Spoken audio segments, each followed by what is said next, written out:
You back? I'm back. I'm back. So sorry about that. That's okay. Yeah, how are you? Your hair is so pretty. Oh, thank you. Yes, I did it just for this chat. So pretty. Thank you so much for joining tonight. And for whoever is joining us tonight, my name is Yewande. I am a family nurse practitioner and the founder of Serene Infusion and Wellness Lounge.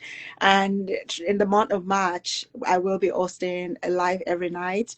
And this is to highlight the women really in our community, to let women know the resources that we have available beyond medicine. That's my goal, is to get this beyond medicine. So real estate, finance, beauty, wellness, because women's health is not fragmented.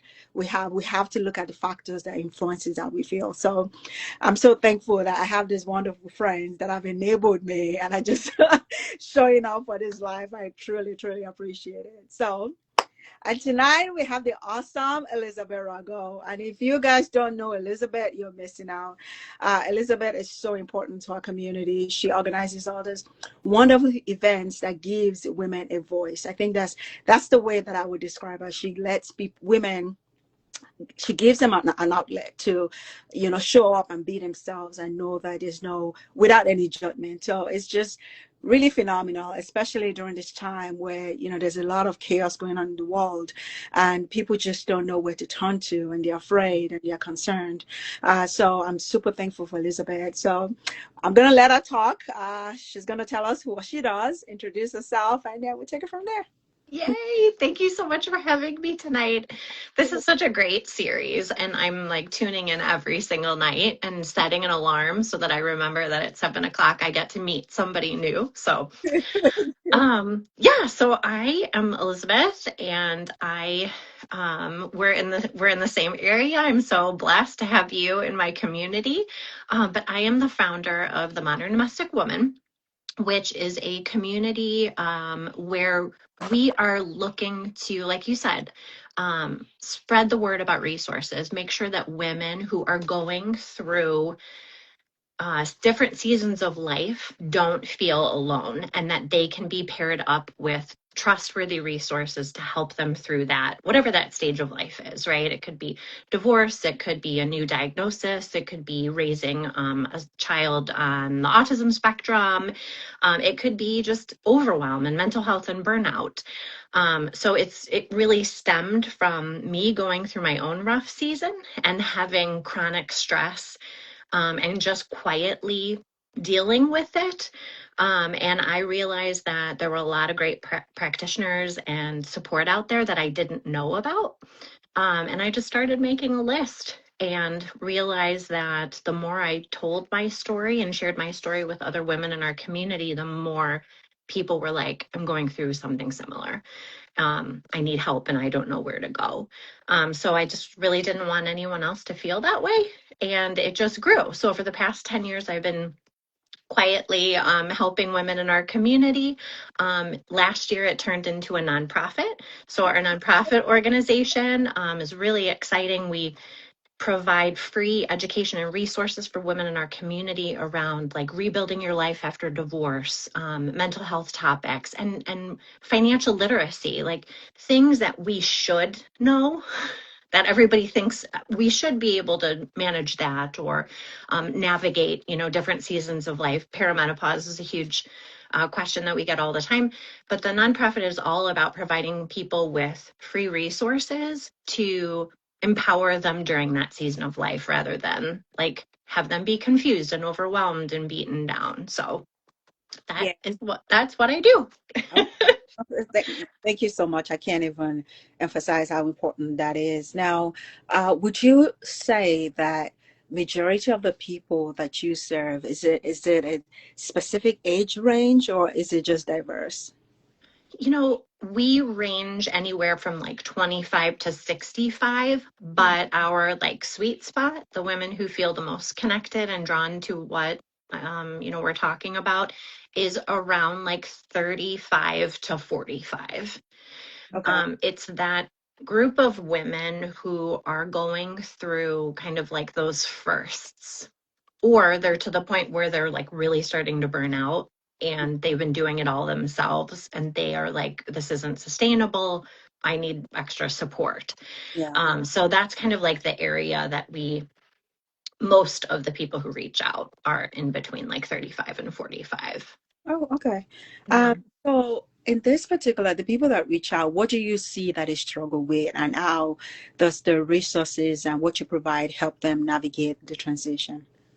Yeah, we have, I would say our top three would be around either I'm thinking about going through a divorce, I'm like entertaining it, or I've been through the divorce and I thought that this was going to fix everything. And now my life has just been like thrown up in the air. So around that, like rebuilding your life after divorce, definitely mental health support. So that could be a lot of burnout conversations when people are reaching out, and they need, mental health support either for themselves or for someone in their family. Yeah. And then we have a really large population of women who have they're parenting a child with special needs, and they need to find community. That I can speak for myself. I am the parent of a child with special needs. It's isolating. Yeah. And a lot of times that community that you had before a diagnosis, um, before the diagnosis, people accepted you, and then after, it became a little bit more messy, and people tend to lose friends after that.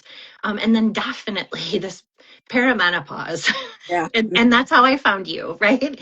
Um, Women who are going through perimenopause and they're just fed up and they're frustrated with their doctor who's not taking them seriously, and because they're not having hot flashes, they must not be in perimenopause, or they're too young. So those are kind of like the major areas where we get requests from. And it's about, we have a vetted resource list. So when you are on our provider list, I kind of like internet stalk you. I read everything on your website.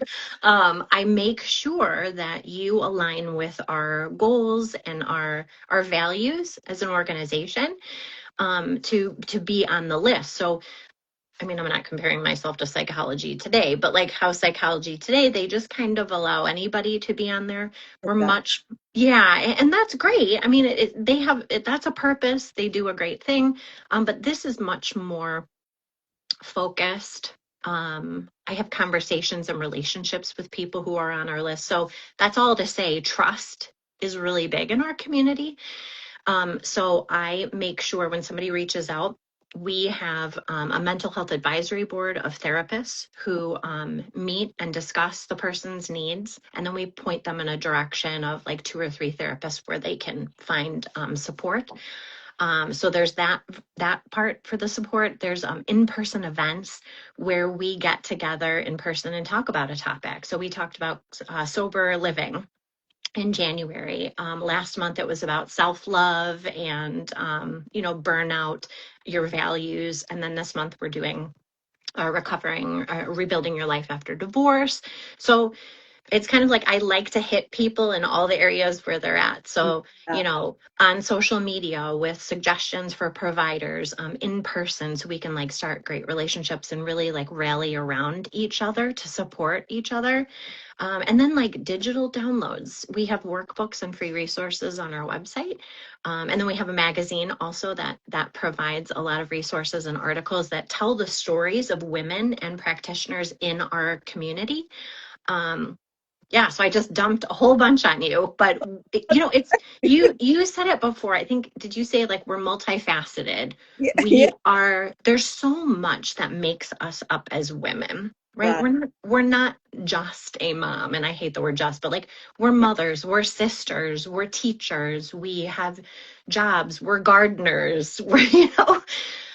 we're so many things, that my goal is to have this like ecosystem of support that wraps around women and helps them in whatever area you need. So no matter what you're looking for, you can find something when Yeah. you come into our community. Yeah. This is so interesting that you said that, because in the last few months, I've actually referred a lot of people to your social media, because I find that in clinical practice, I see that a lot of women that I see that have really severe symptoms of either perimenopause or whatever is going on are people that live isolated lives.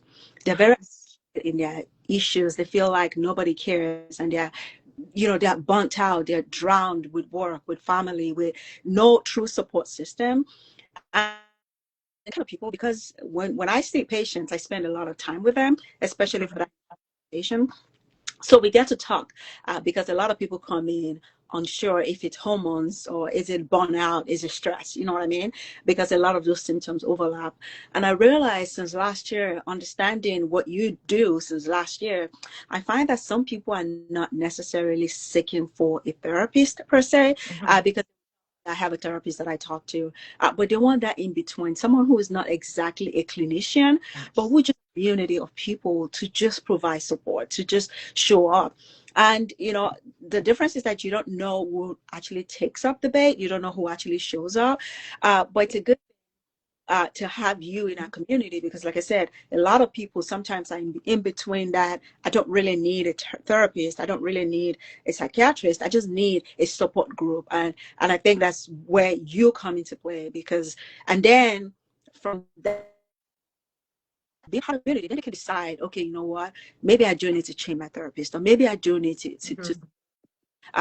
because it's much more than medicine. And that's why I really wanted to hold this series, so that we talk about all of the factors that shape how we feel, how Yes. we, how we feel as a woman. And, So, and I think I read an article a couple of weeks ago, and it was, I understood what the author was trying to say, but they talked about how everyone wants a village, but nobody wants to do anything with it. And yes, however, it's a lot to be a part of a village. it And is. because of what we are exposed, like we have so much coming in through like our eyes, our ears, our hearts on any given day, we have systems that aren't built to support women, Yeah. um, especially working women. Mhm. And we are oversaturated and overstimulated by all the information that's coming in, that it's very overwhelming. So if I just speak for myself, the thought of adding one more thing on my list of Yeah. things to do to give back to my village and do extra things in my life is exhausting. Yeah. So I don't think it's necessarily, women don't want to be a part of a community. I think we're tired. Yes.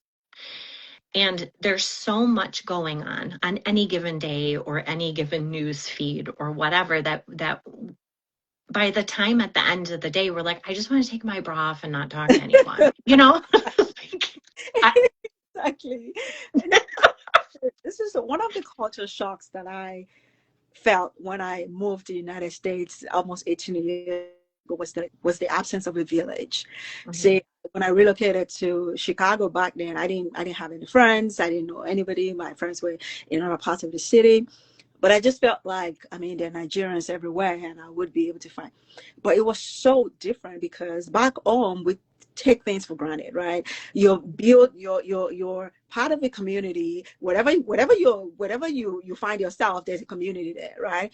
Because you don't have to worry about the differences. You don't have to worry about the color. You don't have to worry about the social status. You don't. As long as you have a family, that's my friend. Everybody's aunt. Everybody's uncle. That's just how it is. And when I moved here, it was jarring to not have anybody. Like, it's just my husband and our 7-year-old, and we just had to figure out life. Yeah.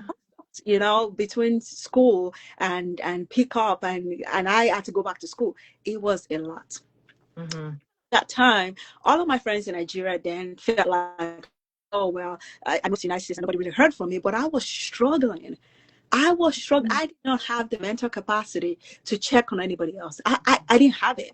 I did not have it. I was trying to literally, I was fighting for my life because it was and then it was cold. Oh my God, the weather was, oh my God. Forget it. So all of that together. So just like you said, this is just, buttressing what you said. It's not because women, it's not like women don't want to be part of a village. We just sometimes don't have we don't have it to give. It's the capacity. Yeah. So that's why when we have events or we have support groups, and I understand why people have, people want consistency or they need to make money around like events and like support groups and whatever. But because I went through a horrible chronic stress season of life, it was like 5 years of just back to back to back to back stress. I couldn't show up all the time, but I desperately needed like one time a month. Or like it's important for me that things are free for the nonprofit side when we're talking about like mental health or divorce, because I didn't have $20 to spare because I either needed to buy diapers and Yeah. groceries, um, or send my kid to therapy, that.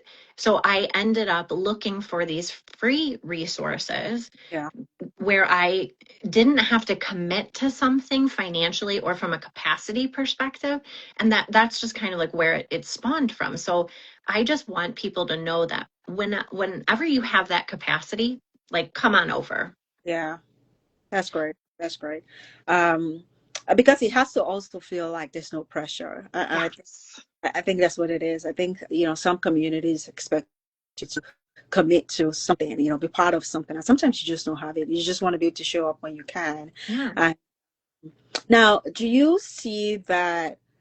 Does this present physically in people, like this stressor that people carry on? Do you think that it shows up physically in them as well? of course. Yeah. I mean, your body can only handle so much Yeah. until it like says no more, no thank you, like I can take no more. So we're tolerating so much chronic overwhelm that our bodies have a breaking point.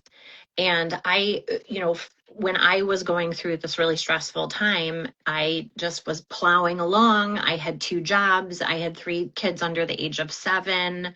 My husband was in a car accident. He broke his back. Like there were all these like crazy stressors. And I remember waking up one day and like my eye wouldn't stop twitching. Oh, wow.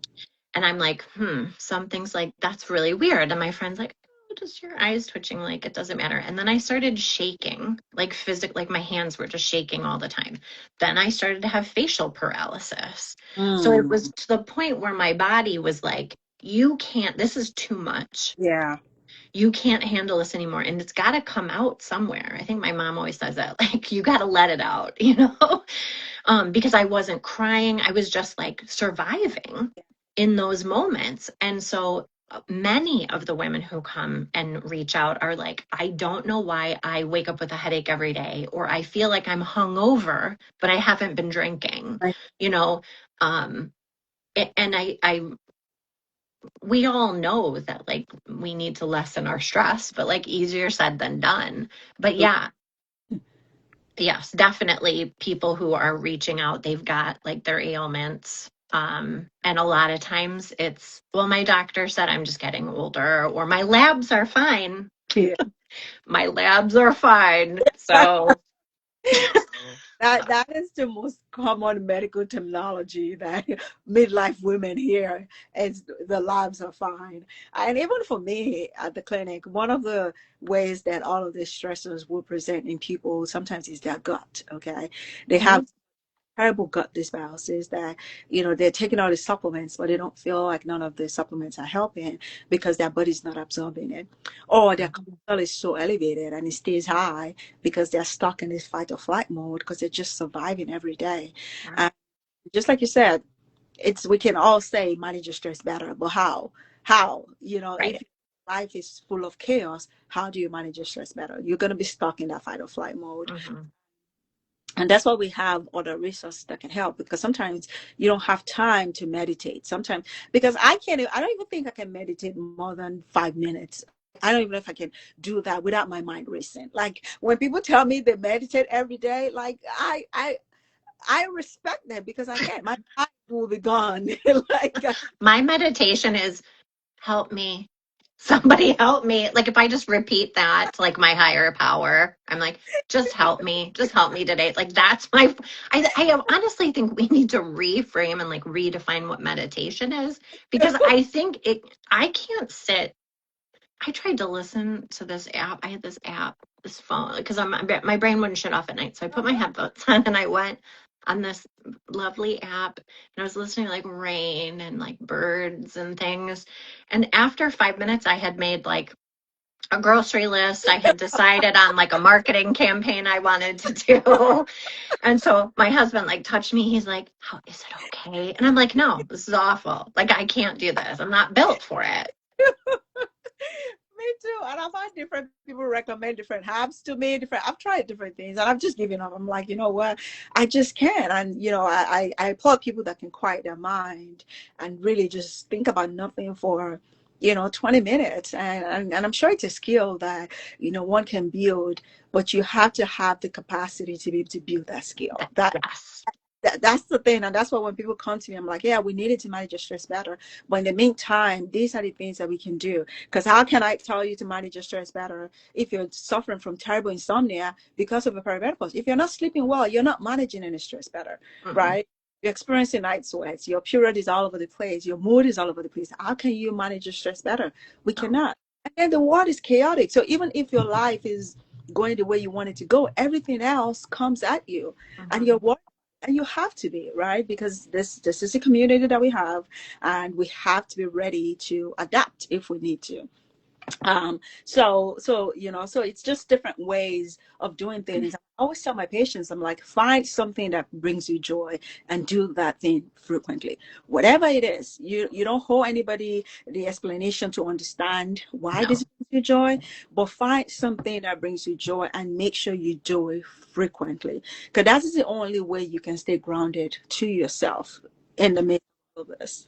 And don't feel guilty about it. Hmm. Like that was a big hard thing for me was feeling guilty about taking time for myself when Hmm. I could have been doing other things. I could have been, the laundry needs to be done, a kid needs to be tended to, like, I could be working. So that is another area that a lot of people reach out and it's around the idea of shame and guilt Yeah. for taking time for themselves. Yeah. And one of the biggest things I learned from my therapist was like baby steps. Yeah. So even if it's 5 minutes, it sounds small, but what ends up happening is that 5 minutes will grow to like 10. Yeah. And then you're like, oh, that actually was kind of nice. I'm going to do that again tomorrow. So it's like, it can't be a whole weekend, right? I mean, maybe some people have the capacity and the budget to be able to like go away for time, and that's fine. That's Yeah. lovely. But like, there's a good chunk of us we don't have that. Yeah. And so those little like moments, it's like micro moments of joy. That's one of the things that I talk about a lot is like baby steps, small steps, until it becomes a habit. Yeah. And then you are like, oh, I can't live without, my tea time in the morning for like 5 minutes. Like I need that to like reset my day. So That's it's so interesting you said that. And someone said mom guilt, and that's it. It's really a lot of moms feel that guilt. We feel like we have to be productive all the time, and we don't have to. Like my mm, kids, every night I make this cup of tea. It's ginger, lemon, and I have my tea bags that I use, and I boil this water. And once my kids see me do that, they know that that's it. The day is over. That's my routine. They know. Once they see me boiling that, they know there's nothing else they can get from me. No, we're not talking about school. We're not, whatever it is that we need to talk about, we better talk about it before it gets to that point. Because yeah, once my nighttime tea, I sit on the couch, I have my blanket, that's it. yeah. That's it. And I look forward to it at the end of the night, because I know that that's my shutdown time, even though Mhm. I really be in bed, Yeah. but on my phone and sip my tea and not have to worry about anybody else. And I think it takes practice. And I think this is something that I have consciously trained myself to do over the years, because I have so many kids and they are very active, they're athletes, and if you're not careful, you will lose yourself Yeah. while to raise them and help them. And I just saw that's not what I want for myself. Hmm. So and so it's I'm so glad we kind of talked about all of that, because like I said, these are the factors that shape how women live and feel, Right. you know, daily. Now tell me, what do you wish women understood sooner? Oh gosh. I would say that needing support isn't a failure, that you haven't been able to like do it all yourself. And I am the biggest person. I will not ask for help. Like I'm preaching to myself at this moment. um I that reaching out for help is not bad. That community, or like even making new friends or trying new things to connect with people, is valuable, even if you can't see it right away. Hmm. That rest isn't negotiable, Yeah, because if you don't rest, and whatever that definition of rest is, your body will make you rest. yeah, yeah. um and really just around like you don't have to carry everything alone, so finding people who you feel safe with, Hmm. that will see you and stick by you in that ugly time. And sometimes you have to find new people, right? Yeah, Sometimes the friends that you have or the family that you have, not that they don't serve you, but if you're in a different stage of life and you have different values from when you did in your 20s, or sometimes it requires you to find new people. that's great. And that's hard. That's hard It because is. it's hard to make Yeah. friends. Ugh. Because I think the one of the reasons why, because I'm a girl's girl. I love friends. I love all things friendship. But I think one of the challenging part about making friends in adulthood is because it's not lukewarm anymore, right? There's not room there isn't a lot of margin for error, because Mhm.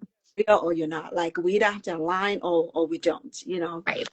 And we also have to be willing to kind of look out for each other differently, because it's kind of different. You hardly see each other like that, so you kind of on phone conversations most of the time, or maybe text or things like that, and that takes work too. It takes time.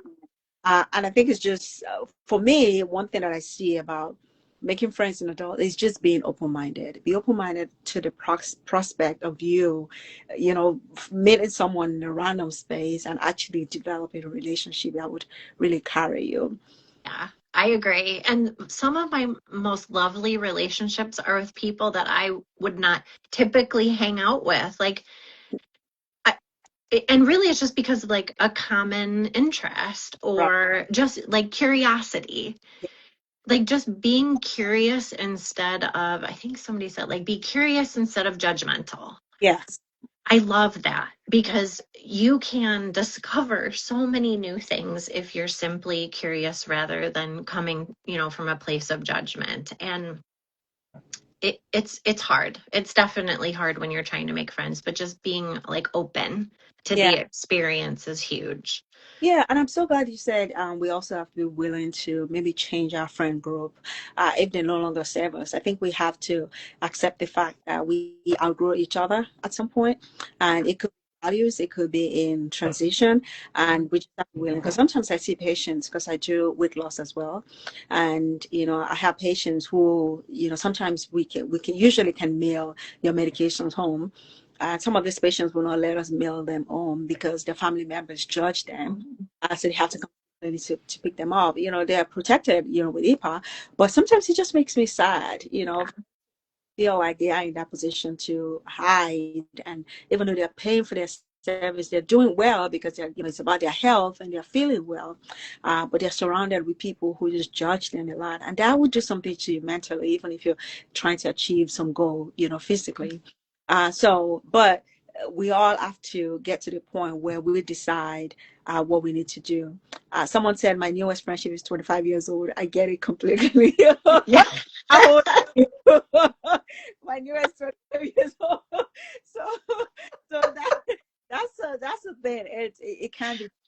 I know sometimes people talk about, not making friends at work, and because, you don't want your coworkers to know what you're doing. But I beg to differ, because some of my closest friends today I met at work, and we Totally. It's a trauma bond. met at work, and we're still friends till today. And I'm like, because we spend majority of our time at work, Right. so subjecting yourself to not making friends at work, I think is just far-fetched. I think, just, of course, I get it. You have to be careful of your coworkers, because Sure. um, but I think if you're a decent employee, you're not calling off all the time to go partying. I don't think you will Right. go partying about, No, you know. I think you're missing out if you don't keep an eye out for friends at work, because man, I have met amazing people who have been my coworkers and of all ages, right? Yeah, That's the cool thing about having a job, is that like there's so many people from a variety of ages that you can connect with, that you have this bond, this unique bond with. absolutely. I was telling my son, my 16-year-old, is going on a trip in June. And I said, hey, one of my friends will come see you, just say hello, whatever. And he said, oh, how old is she? And I said, she's 28. Was like, your friend is 28? I was like, I have friends of all ages. Right. Yeah. I'm like, she's 28, I mean, now she's gonna come see you, maybe my age group might not be available to come say hello. We vibe with all ages. That's what I said. You just meet them, you're open-minded, you find out you have values that align, and that's all that matters. Yeah, I love it. Well, thank you so much, Elizabeth. If we want to find you, learn more about what it is that you do, how can we find you? Yeah, so on Instagram, for uh, the Modern Domestic Woman, which is like the media side, the lifestyle side, it's the Modern Domestic Woman. And then we have MDW Cares, which is the nonprofit side for like resources. And then on our website, we always have good blog posts and like announcements about the magazine, and that is mdwcares.com. Okay. Um, or if you're ever in St. Charles and you want to have coffee, like, well, let's go have coffee. Yeah. Don't you have an event coming up this weekend? Oh, wait, it's not. So it's not this weekend. We have a micro habits workshop coming up in March, and then a rebuilding your life after divorce workshop coming up. Okay. So, yes. And I'm thinking now, I'm like panicking. Do I have a workshop this week? Maybe. maybe, maybe it's me. Right. Oh my gosh. Check. I'm like immediately going to go check my calendar. Oh my God. Well, what we can do is, for me, I want every woman to give themselves the grace. We're doing the best that we can, especially as moms, as, parents, as siblings, as spouses, as partners. We're doing the best that we can, and we just have to give ourselves the grace. And we just the best has to be good enough, because at the end of the day, we as a person have our own identity, and we're trying so hard to balance it all. So thank you so much, Elizabeth. Thank you. One of these nights again, because this is through all of kind of the whole month of March. I'm so excited. If you ever need, if you want me to come back, let's talk about another topic too. I'm Okay. excited. Okay. Well, thank you so much. Thank you everyone for joining. I hope you have a good evening. I'll see you again tomorrow. Bye. Bye. Elizabeth.